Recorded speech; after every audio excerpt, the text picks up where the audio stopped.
कथा सिद्धार्थ के जीवन के उस दौर की है जब वे बुद्धत्व को प्राप्त नहीं हुए थे और निरंजना नदी के तटीय वनों में वृक्ष के नीचे ध्यान करते थे। सिद्धार्थ प्रतिदिन ध्यान करने के बाद पास के किसी गांव में चले जाते और भिक्षा मांगकर लौट आते। कुछ दिनों बाद उन्होंने भिक्षाटन पर जाना बंद कर दिया क्योंकि एक गांव के प्रधान की छोटी बेटी सुजाता उनके लिए नित्य भोजन लाने लगी। सिद्धार्थ को वह बड़े स्नेह से भोजन कराती थी। कुछ दिनों बाद उसी गांव का एक चरवाहा भी सिद्धार्थ से प्रभावित होकर उनके पास आने लगा। उसका नाम स्वस्ति था।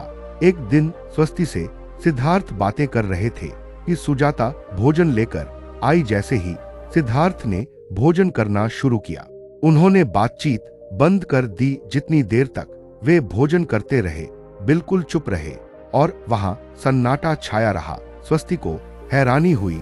उसने सिद्धार्थ के भोजन करने के उपरांत उनसे पूछा, गुरुदेव, आप मेरे आने के बाद निरंतर वार्तालाप करते रहे, किंतु भोजन के समय एक शब्द भी नहीं बोले, इसका क्या कारण है?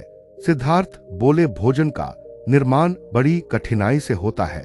किसान पहले बीज बोता है, फिर पौधों की रखवाली करता है और तब कहीं जाकर अनाज पैदा होता है।